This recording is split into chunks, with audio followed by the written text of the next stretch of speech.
Detoners, the road to PS5. Reaction coming up now.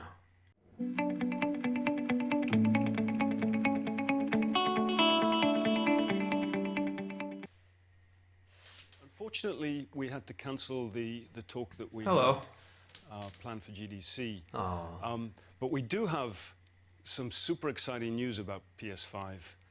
And who better to bring that to you than the one and only Mark Cerny. Without further ado, over to you, Mark. Mark Cerny, how are ya? There'll Hello. be lots of chances later on this year to look at the PlayStation 5 games. Really? Today, I want to talk a bit about our goals for the PlayStation 5 hardware and how they influenced the development of the console. I think you all know I'm a big believer in console generations. Once every 5 or 6 or 7 years, a console arrives with substantially more Classic capabilities. PS1, dude. There's a lot of learning by the game developers, hopefully not too overwhelming, and soon there's games that could never have been created before. Now, it used to be that as a console designer, you'd somehow intuit what would be the best set of capabilities for the new console, and then build it in complete secrecy. Yeah. For the PlayStation consoles, that period lasted through PlayStation 3, a powerful and groundbreaking console, but also one that caused quite a lot of heartache, as it was initially difficult to develop games for. So, starting with PlayStation 4, we've taken a different approach, roughly centered around 3 principles. The first of these is listening to the developers, which is to say that a lot of what we put into a console derives directly from the needs and aspirations of the game creators. We definitely do have some ideas of our own, but at the core of our philosophy for designing consoles is that game players are here for the fantastic games. This guy seems like he knows his shit. Anything we can do to make life easier for the game creators or help them realize their dreams, we will do. So, about once every 2 years, I take a tour of the industry. I go to the various developers and publishers, sit down, and discuss how they're doing with the current consoles and what they'd like to see in future consoles. This requires weeks on the road, as reaching the bulk of the game creators involves talking to well over 100 people at something like 24 publishers and developers. And it is incredibly valuable. Like Rockstar Games and all that. The feature most requested by the developers, that was an SSD, which we were very happy to put in the hardware, but a lot of problem solving was required. I'll be doing a deep dive on the SSD and surrounding systems later on in this talk. It's also key to make a generational leap while keeping the console sufficiently familiar to game developers. I think about this in terms of balancing evolution and revolution. Now, with PlayStation 1, 2, and 3, the target was a revolution each time with a brand new feature set. That was had great all in of many them. ways, but time for the developers to get up and running got longer with each console. In the past, I've called this time to triangle. Here's what I had for those 3 consoles. To be clear, Remember I'm not Motor talking Racer about on the PlayStation? Developers will Moto be Racer. ambitious, and it may take them 6 years or so to realize their vision. What I'm talking about is that dead time before graphics and other aspects of game development are up and running, and trying to minimize that. On the other hand, if we're trying to reduce that dead time to 0, that means the hardware architecture can't change at all. We're handcuffed. We need to judge for each feature what value it adds and whether it's worth the increase in developer time needed to support it. So with PlayStation 4, we were able to strike a pretty good balance between performance and familiarity. We got required learning back to PlayStation. That's what I have currently. With PS5, the GPU was definitely the area we felt the most tension between adding new features and keeping a familiar programming model.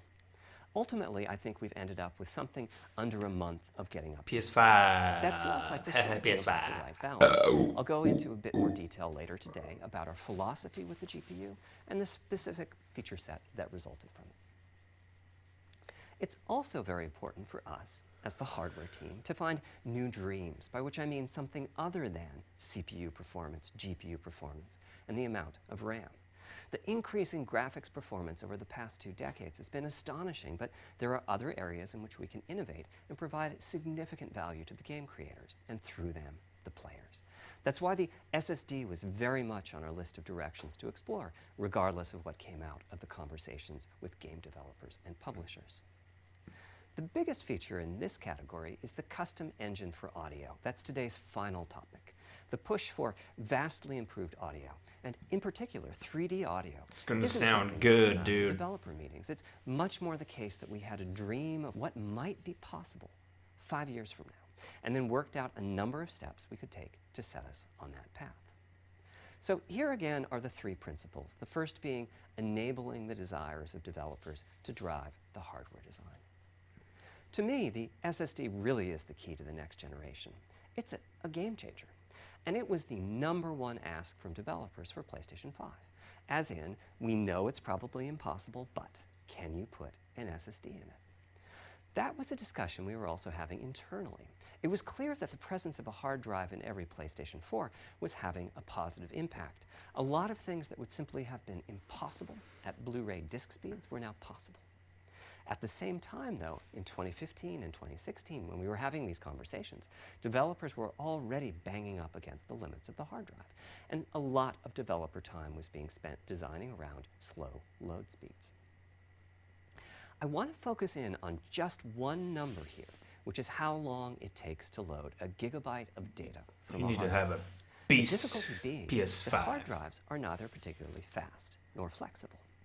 If all your data is in one block, which is frankly not very likely, you can load 50 to 100 megabytes a second, depending on where the data is located This on is the the hard drive. PS4. Let's assume it's on the outer edge, which means loading a gigabyte takes 10 seconds. If you compress your game packages, you can fit more data on the Blu-ray disc and also effectively boost your hard drive read speed by the compression ratio.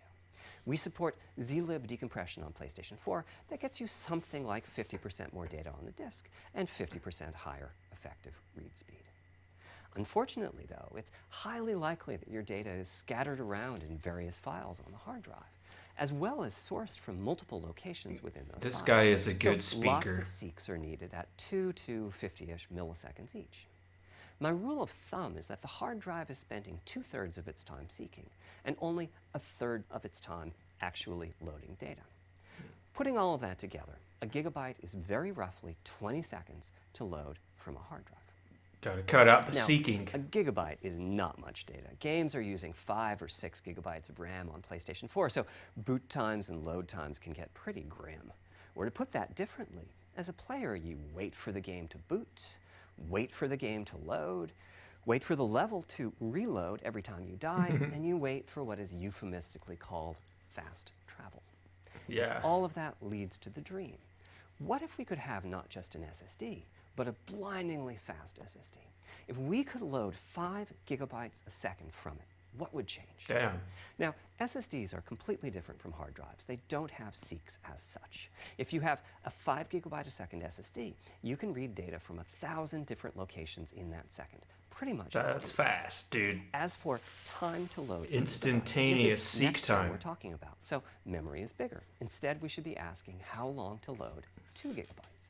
And the answer is about 1/4 of a second. I mean, that's amazing. We're talking 2 orders of magnitude, meaning very roughly 100 times faster. Which Damn. means at 5 gigabytes a second for the SSD. PS4 was the 20 potential seconds. for PS5 a is second. There are no load screens. The not game even just a fades second. down while What? loading a half dozen gigabytes and fades back up again. Same for a reload. You're immediately back in the action after you die. And fast travel becomes so fast it's blink and you miss it. As game creators, we go from trying to distract the player from how long fast travel is taking, like those Spider-Man subway rides, to being so blindingly fast that we might even have to slow that transition down.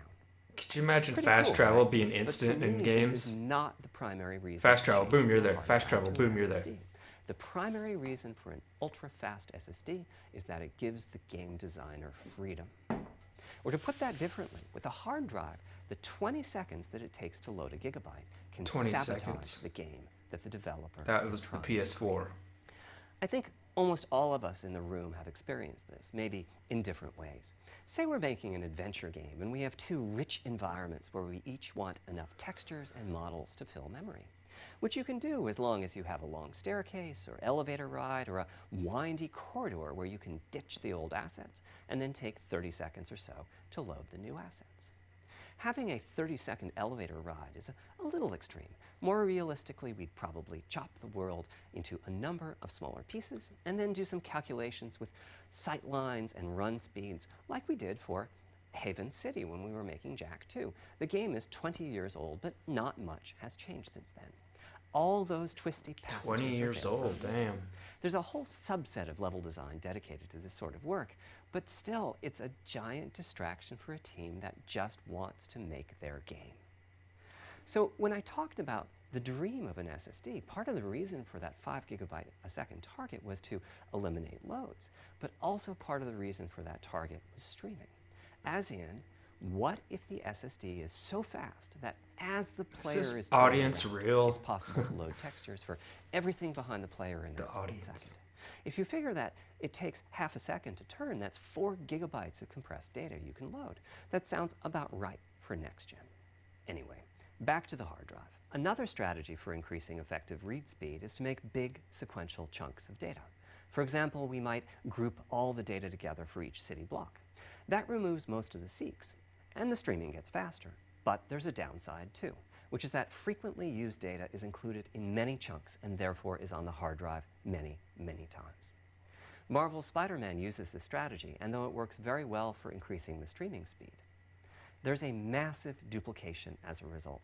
Some of the objects like mailboxes or news racks are on the hard drive 400 times. What I'm describing Weird. here are things that cramp a creative director's style. Computers Either are level crazy. design gets a little bit boring in places, or the data is duplicated so many times that it no longer fits on the Blu-ray disc. And you end up with hard limits on the player's Wasted run space. speed or driving speed. The player can't go faster than the load speed from the hard drive. And finally, Space is I'm wasted. sure many of you have noticed that after a patch download, the PlayStation 4 will sometimes take a long time to install the patch. That's because when just part of a file has been changed, the new data can be downloaded pretty quickly. But before the game boots up, a brand new file has to be constructed that includes the changed portion. Otherwise, every change would add a seek or two. Even so, you can occasionally see this happening on game titles. They start to hitch once they get patched enough.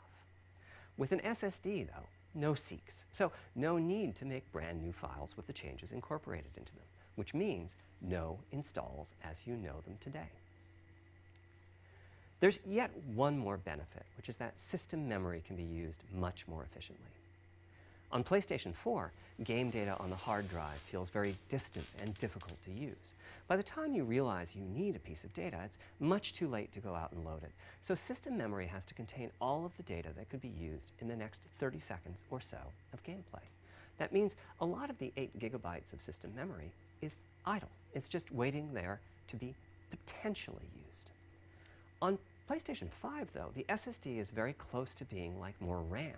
Typically, it's fast enough that when you realize you need a piece of data, you can just load it from the SSD and use it. There's no need to have lots of data parked in system memory waiting to potentially be used.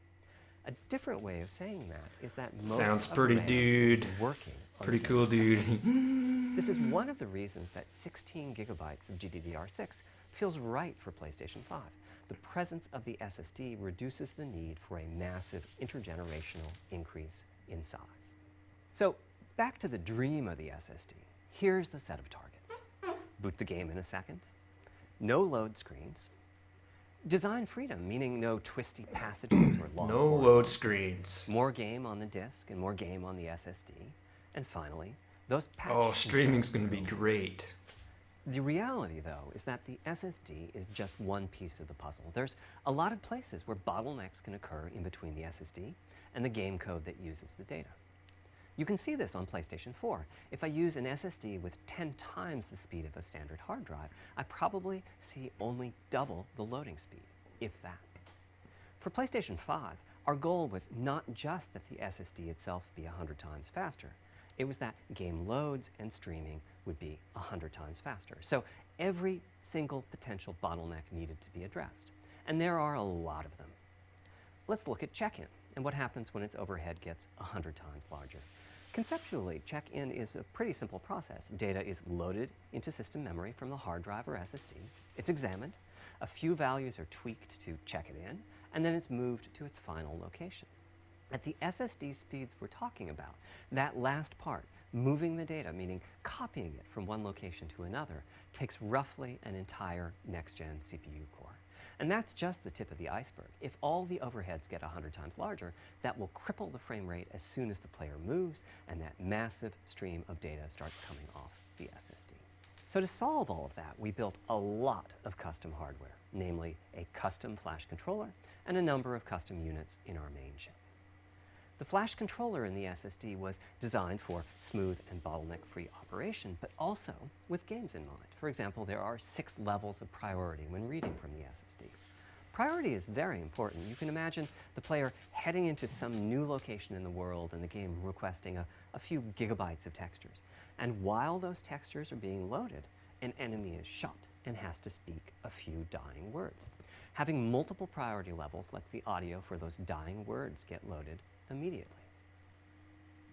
On one side, that flash controller connects to the actual flash dies that supply the storage. To reach our bandwidth target of 5 gigabytes a second, we ended up with a 12-channel interface. 8 channels wouldn't be enough. The resulting bandwidth we've achieved is actually 5.5 gigabytes a second. With a 12-channel interface, the most natural size that emerges for an SSD is 825 gigabytes. The key question for us was, is that enough? I mean, it's tempting to add more, but flash certainly doesn't come cheap, and we have a responsibility to our gaming audience to be cost-effective with regards to what we put in the console. Ultimately, we resolved this question by looking at the play patterns of a broad range of gamers. We examined the specific games that they were playing over the course of a weekend or a week or a month, and whether that set of games would fit properly on the SSD.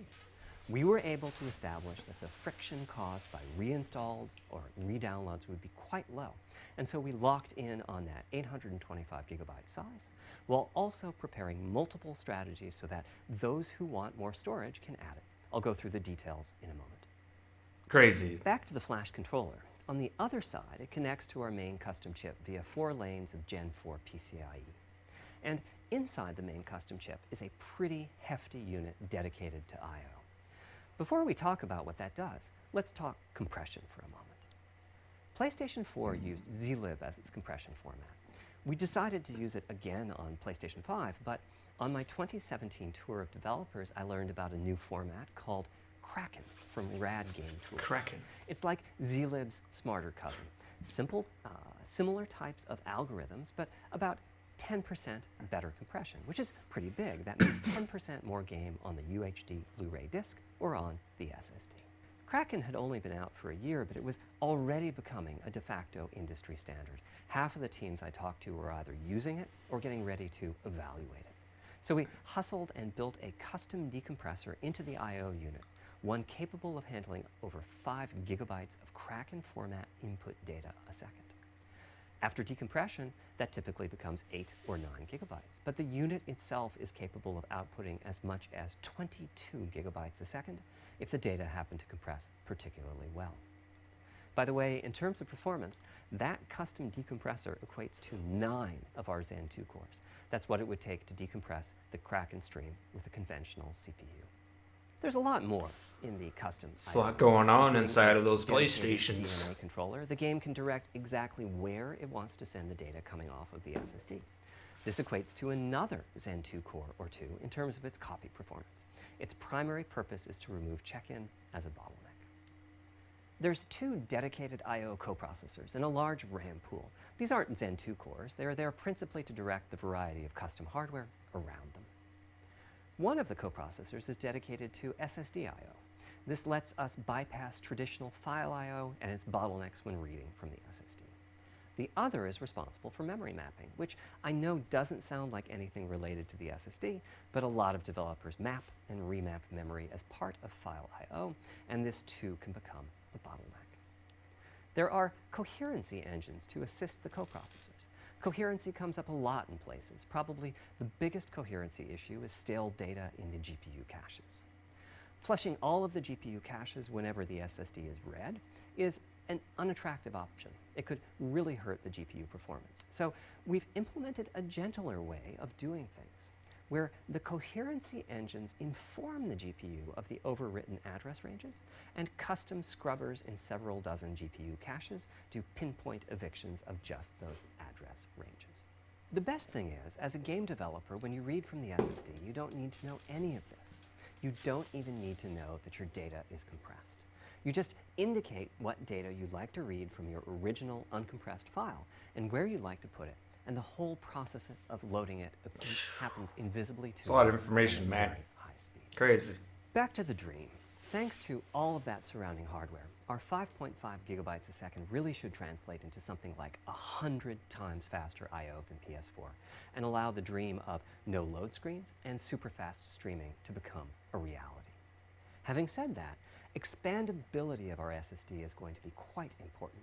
Flash is costly, and you may very well want to add storage to whatever we put in the console. Now, the kind of storage you need depends on how you're going to use it. If you have an extensive PlayStation 4 library and you'd like to take advantage of backwards compatibility to play those games on PlayStation 5, then a large external hard drive is ideal. You can leave your games on the hard drive and play them directly from there, thus saving the pricier SSD storage for your PlayStation 5 titles, or you can copy your active PlayStation 4 titles to the SSD. If your purpose in adding more storage is to play PlayStation 5 titles, though, ideally you would add to your SSD storage. We will be supporting certain M2 SSDs. These are internal drives that you can get on the open market and install in a bay in the PlayStation 5. As for which ones we support and when, I'll get to that in a moment. They connect through the custom I/O unit just like our SSD does, so they can take full advantage of the decompression, I/O coprocessors, and all the other features I was talking about. Here's the catch, though. That commercial drive has to be at least as fast as ours. Games that rely on the speed of our SSD need to work flawlessly with any M2 drive. Sounds like it's going to be a When I gave the beastly Wired interview console. last year, I said that the PlayStation 5 SSD was faster than anything available on PC. At the time, commercial M2 drives used PCIe 3.0, and 4 lanes of that cap out at 3.5 gigabytes a second. In other words, no PCIe 3.0 drive can hit the required spec. M2 drives with PCIe 4.0 are now out in the market. We're getting in samples and seeing 4 or 5 gigabytes a second from them. By year's end, I expect there will be drives that saturate 4.0 and support 7 gigabytes a second. Having said that, we are comparing apples and oranges, though, because that commercial M2 drive will have its own architecture, its own flash controller, and so on. For example, the NVMe specification lays out a priority scheme for requests that the M2 drives can use. And that scheme is pretty nice, but it only has 2 true priority levels. Our drive supports 6. We can hook up a drive with only 2 priority levels, definitely, but our custom I/O unit has to arbitrate the extra priorities rather than the M2 drive's flash controller. And so the M2 drive needs a little extra speed to take care of issues arising from the different approach. That commercial drive also needs to physically fit inside of the bay we created in PlayStation 5 for M2 drives. Unlike internal hard drives, there's unfortunately no standard for the height of an M2 drive, and some M2 drives have giant heat sinks. In fact, some of them even have their own fans. Right now, we're getting M2 drive samples and benchmarking them in various ways. When games hit beta as they get ready for the PlayStation 5 launch at year-end, we'll also be doing some compatibility testing to make sure that the architecture of particular M2 drives isn't too foreign for the games to handle. Once we've done that compatibility testing, we should be able to start letting you know which drives will physically fit and which drive samples have benchmarked appropriately high in our testing. It would be great if that happened by launch, but it's likely to be a bit past it. So please hold off on getting that M2 drive until you hear from us. Okay, Hold off back on to getting our that principles. M2 drive. Balancing evolution and revolution is the second of them. This was definitely a recurring theme with the GPU. We need new GPU features and capabilities. If we only have more performance, it's not really a new generation of console. Of course, many of these capabilities result in more performance. Revolution, That's part of why evolution, PlayStation 5 teraflop new is more features. powerful than a PlayStation 4 teraflop. But we aren't just looking for the performance. We also need the ability to do something with the GPU that could not have been done before. and we need higher performance per watt. Every time we double the performance of some GPU component, we don't want to find out we've doubled the power consumed and the heat produced. But at the same time, we have to make sure the GPU can run PS4 games, and we have to ensure that the architecture is easy for the developers to adopt. Now, backwards compatibility was handled masterfully by AMD. They treated it as a key need throughout the design process. As our solution to adding new features without blindsiding developers, we made sure that if there were new significant features, it would be optional to use them. The GPU supports ray tracing, but you don't have to use ray tracing. I heard that PS5 wasn't going to be able to play PS4 games. Release your first game on PlayStation 5 without making any use of it. So I don't know. Before I get into the capabilities of the GPU, I'd like to make clear 2 points that can be quite confusing. First, we have a custom AMD GPU based on their RDNA 2 technology. What does that mean? AMD is continuously improving and revising their tech. For RDNA 2, their goals were, roughly speaking, to reduce power consumption by re-architecting the GPU to put data close to where it's needed, to optimize the GPU for performance, and to add a new, more advanced feature set. But that feature set is malleable, which is to say that we have our own needs for PlayStation, and that can factor into what the AMD roadmap becomes. So collaboration is born. If we bring concepts to AMD that are felt to be widely useful, then they can be adopted into RDNA 2 and used broadly, including in PC GPUs.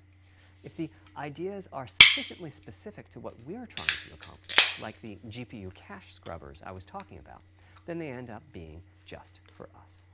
If you see a similar discrete GPU available as a PC card at roughly the same time as we release our console, that means our collaboration with AMD succeeded in producing technology useful in both worlds. It doesn't mean that we as Sony simply incorporated the PC part into our console.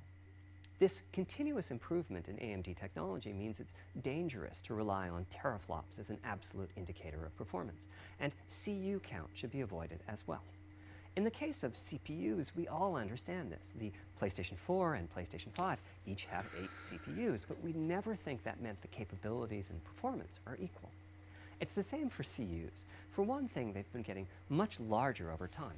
Adding new features means adding lots of transistors. In fact, the transistor count for a PlayStation 5 CU is 62% larger than the transistor count for a PlayStation 4 CU. Second, the PlayStation 5 GPU is backwards compatible with PlayStation 4. What does that mean?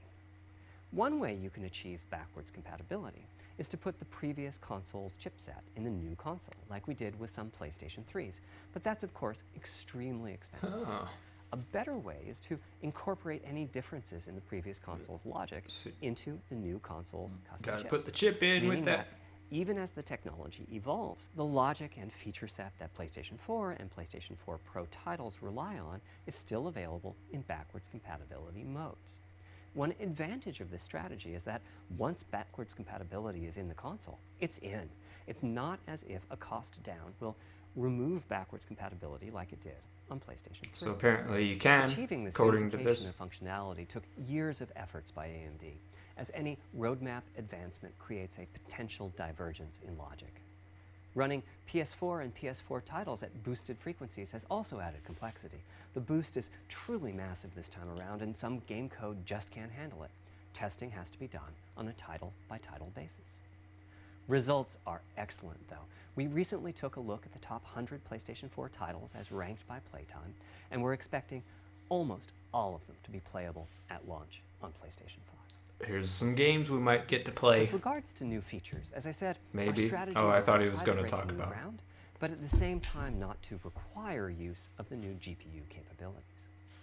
For more than a decade, GPUs have imposed restriction on game engines. Software handles vertex processing, but for the most part, dedicated hardware is responsible for the triangles and other geometry that the vertices form. That means it's not possible to do even basic optimizations, such as aborting processing of a vertex if all geometry that uses it is off-screen. PlayStation 5 has a new unit called the Geometry Engine, which brings handling of triangles and other primitives under full programmatic control. As a game developer, you're free to ignore its existence and use the PlayStation 5 GPU as if it were no more capable than the PS4 GPU, or you can use this new intelligence in various ways. Simple usage could be performance optimization, such as removing backfaced or off-screen vertices and triangles. More complex usage involves something called primitive shaders, which allow the game to synthesize geometry on the fly as it's being rendered. It's a brand new capability. Using primitive shaders on PlayStation 5 will allow for a broad variety of techniques, including smoothly varying level of detail, addition of When I watched that Unreal Engine 5 and improvements tech in video, they were hardware talking and about other visual triangles. There's special like effects. billions of triangles. Another major new feature of our custom RDNA 2 Ray tracing. GPU is ray tracing, using the same strategy as AMD's upcoming PC GPUs. It's like dynamic lighting, The CUs realistic contain a lighting. new specialized unit called the intersection engine, which can calculate the intersection of rays with boxes and triangles. To use the intersection engine, first you build what is called an acceleration structure. It's data in RAM that contains all of your geometry. There's a specific set of formats you can use. They're variations on the same BVH concept.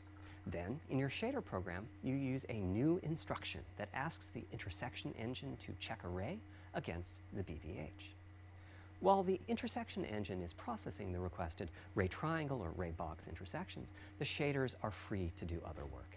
Having said that, the ray tracing instruction is pretty memory intensive, so it's a good mix with logic-heavy code. There's of course no need to use ray tracing. PS4 graphics engines will run just fine on PlayStation 5, but it presents an opportunity for those interested. I'm thinking it'll take less than 1 million rays a second to have a big impact on audio. That should be enough for audio occlusion and some reverb calculations. With a bit more of the GPU invested in ray tracing, it should be possible to do some very nice global illumination. Having said that, adding ray-traced shadows and reflections to a traditional graphics engine could easily take hundreds of millions of rays a second, and full ray tracing could take billions. How far can we go? I'm starting to get quite bullish. I've already seen a PlayStation 5 title that's successfully using ray tracing-based reflections in complex animated scenes with only modest costs. Another set of issues for the GPU involved size and frequency. How big do we make the GPU, and what frequency do we run it at? This is a balancing act. The chip has a cost, and there's a cost for whatever we use to supply that chip with power and to cool it. In general, I like running the GPU at higher frequency. Let me show you why. Here's 2 possible configurations for a GPU roughly of the level of the PlayStation 4 Pro. This is a thought experiment. Don't take these configurations too seriously. If you just calculate teraflops, you get the same number. But actually, the performance is noticeably different because teraflops is defined as the computational capability of the vector ALU. That's just one part of the GPU. There are a lot of other units. And those other units all run faster when the GPU frequency is higher. At 33% higher frequency, rasterization goes 33% faster. Processing the command buffer goes that much faster. The L2 and other caches have that much higher bandwidth, and so on. About the only downside is that system memory is 33% further away in terms of cycles. But the large number of benefits more than counterbalance that. As a friend of mine says, a rising tide lifts all boats. Also, it's easier to fully use. It's true, it does. All the water picks up all boats. When triangles are small, it's much harder to fill all those CUs with useful work. So there's a lot to be said for faster, assuming you can handle the resulting power and heat issues, which frankly, we haven't always done the best job at. Part of the reason for that is, historically, our process for setting CPU and GPU frequencies has relied on some heavy-duty guesswork. Is that God of War? Electrical power gains At the will end? consume, and how much heat will be produced as a result inside of the console. Fallout? Power consumption varies a lot from game to game. When I play God of War on my PS4 Pro, I know the power consumption is high just by the fan noise. But power isn't simply about engine quality. It's about the minutia of what's being displayed and how. It's counterintuitive, but processing dense geometry typically consumes less power than processing simple geometry, which is, I suspect, why Horizon's map screen, with its low triangle count, makes my PS4 Pro heat up so much. Our process on previous consoles has been to try to guess what the maximum power consumption during the entire console lifetime might be, which is to say, the worst case scene in the worst case game, and prepare a cooling solution that we think will be quiet at that power level. If we get it right, fan noise is minimal. If we get it wrong, the console will be quite loud for the higher power games, and there's even a chance that it might overheat and shut down if we misestimate power too badly. PlayStation 5 is especially challenging because the CPU supports 256-bit native instructions that consume a lot of power. These are great here and there, but presumably only minimally used. Or are they? If we plan for major This is a lot of 256 information. usage, we need to set the CPU clock substantially So lower, much or information, so noticeably much. increase the size of the power supply and fan. So, after much very discussion, informative, we though. decided to go with a very different Very direction on PlayStation 4. Informative. We built a GPU with 36 CUs. Mind you, RDNA 2 CUs are large. Each has 62% more transistors than the CUs we were using on PlayStation 4. So if we compare transistor counts, 36 RDNA 2 CUs equates to roughly 58 PlayStation 4 CUs. It is a fairly sizable GPU. Then we went with a variable frequency strategy for PlayStation 5, which is to say we continuously run the GPU and CPU in boost mode. We supply a generous amount of electrical power and then increase the frequency of GPU and CPU until they reach the capabilities of the system's cooling solution. It's a completely different paradigm. Rather than running at constant frequency and letting power vary based on the workload, we run at essentially constant power and let the frequency vary based on the workload. We then tackled the engineering challenge of a cost-effective and high-performance cooling solution designed for that specific power level. In some ways, it becomes a simpler problem because there are no more unknowns. There's no need to guess what power consumption the worst-case game might have. As for the details of the cooling solution, we're saving them for our teardown. I think you'll be quite happy with what the engineering team came up with. So, how fast can we run the GPU and CPU with this strategy? The simplest approach would be to look at the actual temperature of the silicon die and throttle the frequency on that basis. But that won't work. It fails to create a consistent PlayStation 5 experience. It wouldn't do to run a console slower simply because it was in a hot room. So rather than look at the actual temperature of the silicon die, we look at the activities that the GPU and CPU are performing and set the frequencies on that basis, which makes I wonder if they have like deterministic and the cooling system. While we're at it, we also use AMD's Smart Shift technology and send any unused power from the CPU to the GPU so it can squeeze out a few I think it's called, is it metallic benefits cooling? of I can't this remember. strategy are quite It's like copper Running piping a going GPU around at 2 the gigahertz over was this looking like GPU an and unreachable CPU. target with the old fixed frequency strategy. With this new paradigm, we're able to run way over that. In fact, we have to cap the GPU frequency at 2.23 gigahertz so that we can guarantee that the on-chip logic operates properly. 36 CUs at 2.23 gigahertz is 10.3 teraflops, and we expect the GPU to spend most of its time at or close to that frequency. That's a lot of Similarly, teraflops. running the CPU at 3 gigahertz was causing headaches with the old strategy. But now we can run it as high as 3.5 gigahertz. In fact, it spends most of its time at that frequency. That doesn't mean all games will be running at 2.23 gigahertz and 3.5 gigahertz. When that worst-case game arrives, it will run at a lower clock speed, but not too much lower. To reduce power by 10%, it only takes a couple of percent reduction in frequency, so I'd expect any downclocking to be pretty minor. All things considered, the change to a variable frequency approach will show significant gains for PlayStation gamers. The final of our 3 principles was about finding new dreams. It's important for us on the hardware team to find new ways to expand or deepen gaming, and that's what led us to a focus on 3D audio. 3D audio. As players, we experience the game through the visuals, through audio, and through the feedback we receive from the controller, Sounds such as amazing. rumble or haptics. Personally, I feel a game is just dead without audio. Visuals are, of course, important, but the impact of audio is huge as well. Absolutely. At the same time, the audio Can you imagine team playing on a game with project no has to do sound? A lot with a little. For example, on PlayStation 4, there's fierce competition for the Jaguar CPU cores. Audio typically ends up getting just a fraction of a core. That's not much of a computational resource, particularly when you consider that the visuals run at 30 or 60 frames a second, but audio processing needs to happen at almost 200 times a second. So it's been tough going making forward progress on audio with PlayStation 4, particularly when PlayStation 3 was such a beast when it came to audio. The SPUs in Cell were almost a perfect device for audio rendering. Simple pipelined algorithms could really take advantage of asynchronous DMA and frequently reached 100% utilization of the floating point unit. There's unfortunately nothing comparable on PlayStation 4. Probably the most dramatic progress in the PlayStation 4 generation has been with virtual reality. The PSVR hardware has its own audio unit. It supports about 50 pretty decent 3D sound sources. And this provided a hint as to where we could go with audio, as well as some valuable experience. Not to oversimplify, but here were our goals for audio on PlayStation 5.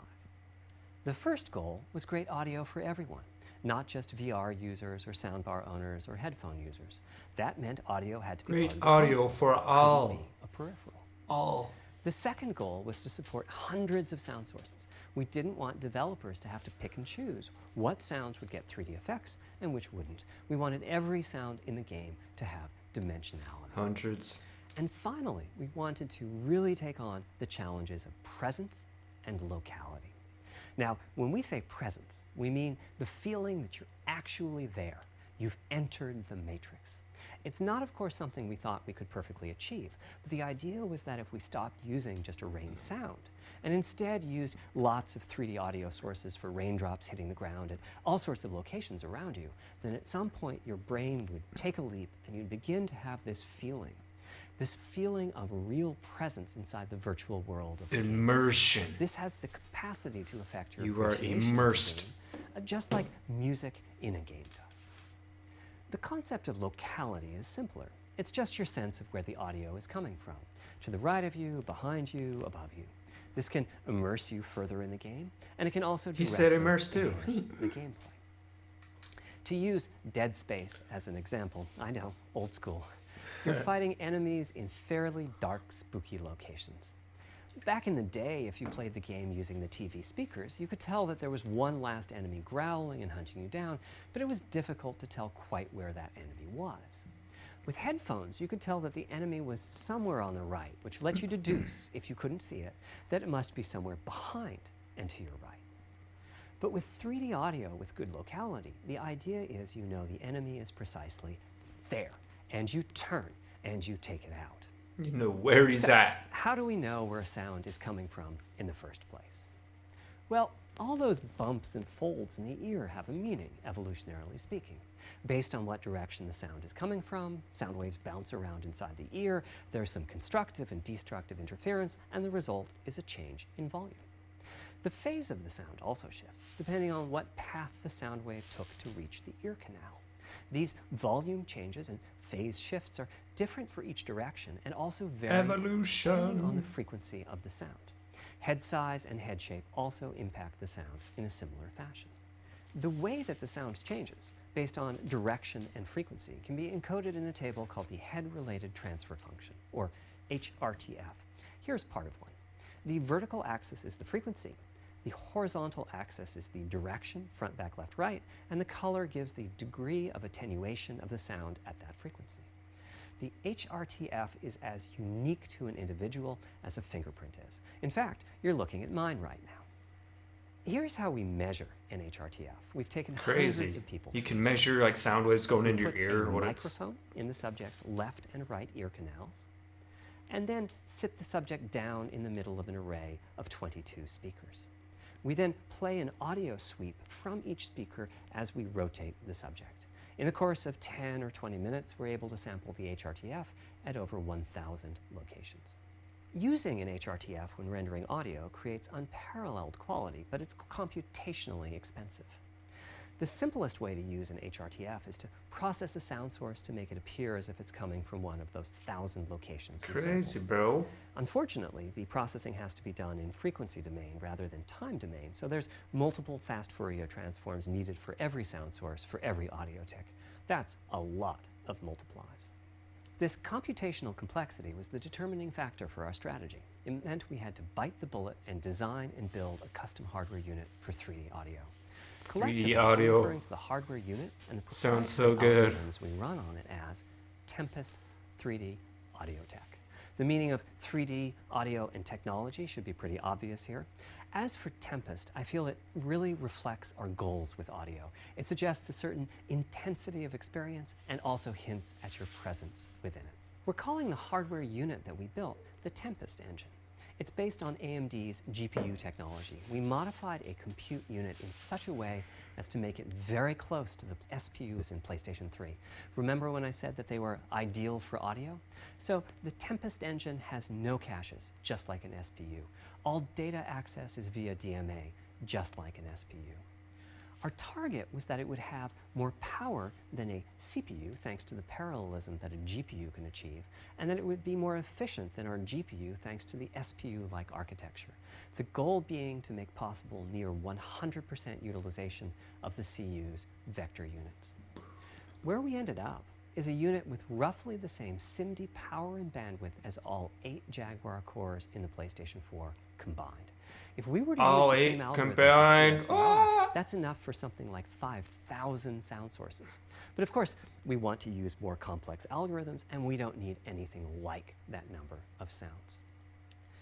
It would have been wonderful if a simpler strategy, such as using Dolby Atmos peripherals, could have achieved our goals, but we wanted 3D audio for all, not just those with licensed soundbars or the like. Also, we wanted many hundreds of sound sources, not just the 32 that Atmos supports. 3D audio for we wanted all. to be able to throw an overwhelming amount of processing power at the problem, and it wasn't clear what any peripheral might have inside of it. In fact, with the Tempest engine, we've even got enough power that we can allocate some to the games, to the extent that games want to make use of convolution reverb and other algorithms that are either computationally expensive or need high bandwidth. But the primary purpose of the Tempest engine remains 3D audio. Now, 3D audio is a major academic research topic. It's safe to say that no one in the world has all of the answers. And the set of algorithms that has to be invented, tuned, or implemented to realize our vision for 3D audio is immense. For example, use of HRTFs in games is quite complex. Before, I talked about making a sound source appear as if it's coming from one of those 1,000 HRTF sample locations. But for high-quality 3D game audio, we have to handle other possibilities. The sound source might not be at one of the 1,000 HRTF sample locations, so we have to blend the HRTF data from the closest locations that we have sampled. The sound source might be moving, which needs very special handling as that blend keeps changing, and that can cause phase artifacts in the resulting audio.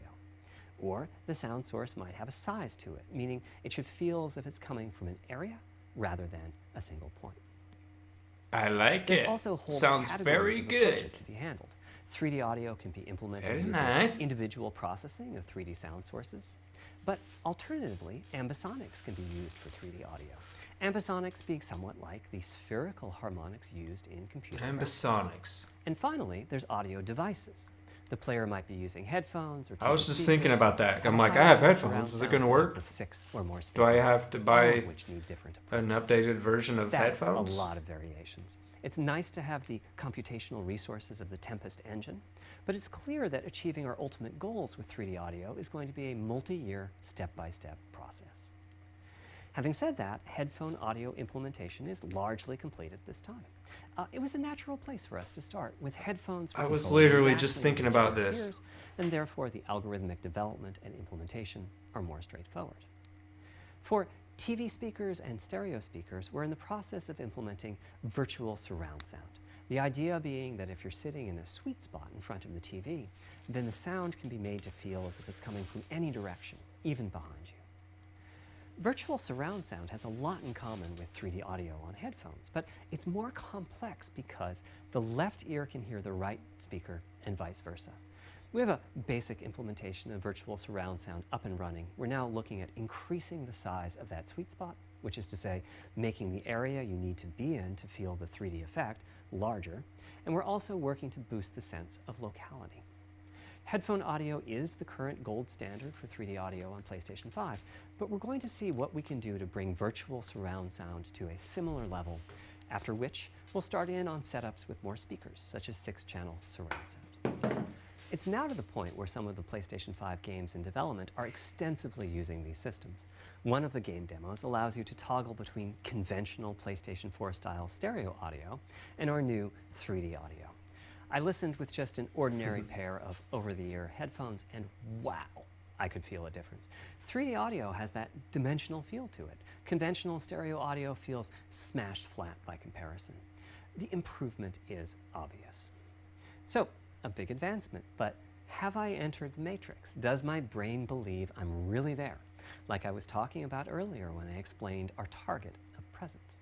Well, the answer is no. But you've probably caught on to what's missing here, namely whose HRTF was being used. It wasn't mine, it was the default HRTF. The audio team analyzed the hundreds that they measured and chose the one they felt was the closest fit to the total game playing audience. This shows a piece So of it's the like you'd default have to get HRTF your on the own left, and my HRTF. RTF. You can see that the general features are much the same, but the details are quite different. Like With the you default said, HRTF, as I it's said, the 3D like a audio fingerprint. sounds pretty great. When I use my HRTF, though, the audio reaches a higher level of realism, which is to say that when using headphones and my HRTF, I occasionally get fooled and even think a sound is coming from the real world when it's actually coming from That'd the be game. crazy, man. A corollary Could you imagine is playing that like there are a few people whose a HRTFs zombie are game, sufficiently far from the default HRTF. and then That's the you hear a red dot. zombie coming, you're like, They can ah! toggle between PS4 style and Zombies! PS5 style audio and not sense much difference. I've had a few people describe the PlayStation 5's 3D audio as sounding like a bit better stereo audio. Presumably they're the ones at the very edges of this diagram. Which means what HRTF you're using is key. I'd like everyone to be able to experience what I'm experiencing, but obviously it's not possible to measure the HRTF of every PlayStation user. That means HRTF selection and synthesis are going to be big topics going forward as the Tempest technology matures. I want you to measure my Our PlayStation RTAs. 5 launch will be offering a choice of 5 HRTFs. There's a simple test where you pick the one that gives you the best locality. Oh. That's just the first step, though. This is an open-ended research topic. Maybe 5 you'll options. be sending us a photo of your ear, and we'll choose a neural network to pick the closest. Send a HRTF. photo of your ear. Maybe you'll be sending us a video of your ears and your head, and we'll make a 3D model of them and synthesize the HRTF. This is crazy, man. Maybe you'll play an audio game to tune your HRTF. We'll be subtly changing it as you play and home in on the HRTF that gives you the highest score, meaning that it matches you the best. This is a journey we'll all be taking together over That's the next insane, few years. dude. It's Ultimately, we'll insane. commit into It's like, enabling everyone to experience that next. let me try number 2. Oh no, let me try number 3. Oh, that sounds crazy. I just illustrate heard. a bit about our design and decision-making process today, and why PlayStation 5 has the feature set that it does. Now comes the fun part. We get to see how the development community takes advantage of that feature set. I'm hoping for the completely unexpected. Will it come from audio, ray tracing, Not only the capabilities of the Yeah, SSD, or something else? you I got guess ray we'll find out tracing soon and enough. 3D audio. Thank you for your time today. RTS, is that what he called it? Holy shit. That last thing he talked about was kind of blew my mind a little bit. I mean, all the stuff about the SSD and the chips, I didn't, there was a lot of information there I didn't understand. There was some stuff I understood, but I didn't understand, there was a lot I didn't know. But hey, how else do you learn? But my favorite part was right at the end when talking about how everybody's ear is like a fingerprint. So each sound wave that goes into your ear is going to be different because the sound wave's got to bounce around, it's like a sound wave. It's like sound going into a cave. And then, you don't know the shape of the cave. The sound wave goes into the cave and it's bouncing around. That's like your ear canal. I think he said it was the RTS. Because he had his measured, so when he wore headphones, it sounded amazing. And also, like you said, you can't measure every PlayStation user's ears to to make it perfect. So that's why they released like the 5 presets that you can choose from and do whatever sounds best for you. Even if it's not perfect, like it is for him, it's gonna sound way better than anything previous. Surround sound, you know, all the surround sound for every human being should sound the same, relatively the same. But with this 3D audio, yeah, that's just gonna be amazing. I wish that you could like somehow go somewhere and have your, I think he said RTS, your ear canal. I mean, he didn't say that, but ear canal measured, sound wave, and make it sound like that. That would be awesome, dude. You're just playing a game and it sounds so real that it almost, you think it's real, like he was saying. Like you're just freaking turned and like, oh wait, that was in the video game. I heard you're playing a horror game. Some girl screams because it's a scary horror video game. Some girl screams and you're like, what the fuck? Was that real or was that? You gotta take your headphones off. Was that real or was? I don't know, dude. I don't know. This is gonna be freaking crazy, dude. Instant travel. He was talking about fast travel in video games, how it's instant. Loading times instant. It's, you know, and like when you play other games in previous consoles, you know, you're playing a video game that has a fast travel option, and you go to fast travel, and sometimes the loading times in between traveling from here to there, from point A to point B, almost seems like I should have just drove my car to that location and probably would have got there at a decent time instead of waiting for this load screen to fast travel. But since it's instant, that's good. That's awesome. And it's all thanks to the SSD, I believe. SSD. And the download time, like the gigabytes per second, like, what was it, 100 times faster than the PS4? That was a lot of information for me to take in, and I tried to listen and remember everything. That was crazy, man. Let's just say I am definitely going to get a PS5 with the 3D audio. And I have the SteelSeries headphones. I'm not sure if I'm going to have to like upgrade my headphones to fit specifically for the PS5, you know, if it's going to be compatible with the PS5 3D audio. If it's not, I'll buy headphones that are. So anyway, June 4th, June 4th, PlayStation 5 reveal, 1 p.m. Eastern time, I believe. I hope it's Eastern time. I mean, I'm not Eastern time, but I just want to say it right. 1 p.m. June 4th. PlayStation 5 reveal. Peace out.